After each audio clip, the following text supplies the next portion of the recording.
গুজব ছড়ায় কে? আপনাদের সতীর্থরাই তো।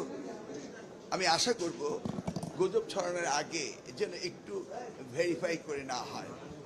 এটা আপনারা ইতিমধ্যে জেনেছেন, তাই না? ধন্যবাদ। আমি না, টেলিগ্রাম গ্রুপে ম্যানুভার করছে, ম্যানুপুলেট করছে, গুজব ছড়াচ্ছে, কিন্তু এটা তো মিডিয়ারা শেয়ার করছে কেন, তাই না? এটা তো আপনি না করলেও পারতেন না। এটা আপনারও দায়িত্ব রয়েছে একটি নিউজ দেওয়ার আগে সেটাকে ভেরিফাই করা, তাই না? আপনাদের সকলকে দায়িত্বটা আছে না? আপনাদের দায়িত্ব পালন করেন।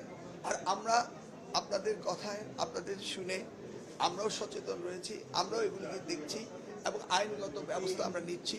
নেওয়া হয়েছে, নেওয়া হবে, হচ্ছে, হবে। তবে গুজব যেন না ছড়ায় সেই জন্য আপনাদের প্রতি আমার আহ্বান রইল।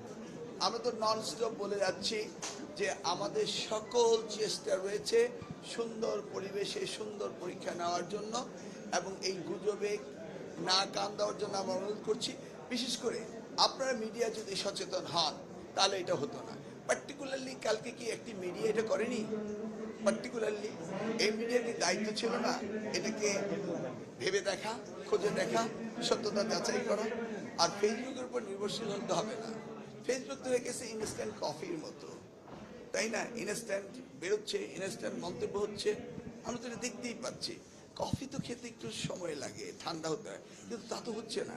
যেভাবে আবার অন্যান্য মিডিয়া, কয়েকটি মিডিয়া সেই ভিডিওগুলিকে আবার রেকর্ড করে পুনর্প্রচার করছে এবং তাদের পার্সোনাল ফেসবুকে করছে, এবং ওই টেলিভিশন এটি উইথড্র করার পরে গুজব নিশ্চিত হওয়ার পরেও যারা করেছে তাদের বিরুদ্ধে তো ব্যবস্থা নিতে হবে।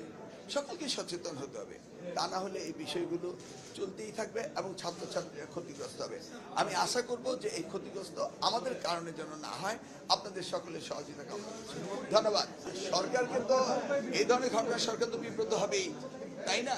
এই ধরনের গুজবে তো সরকার বিব্রত হবেই। আপনারা খুঁজে দেখবেন এর ভিতরে মোটিভটা কি। এই যাবৎ আমি তো দেখছি আপনারা সন্তুষ্ট, আমরা সন্তুষ্ট, অভিভাবকরা সন্তুষ্ট, শিক্ষার্থীরা সন্তুষ্ট, পরীক্ষার্থীরা সন্তুষ্ট। এই পর্যন্ত তো আমরা ভালো খবরই পাচ্ছি।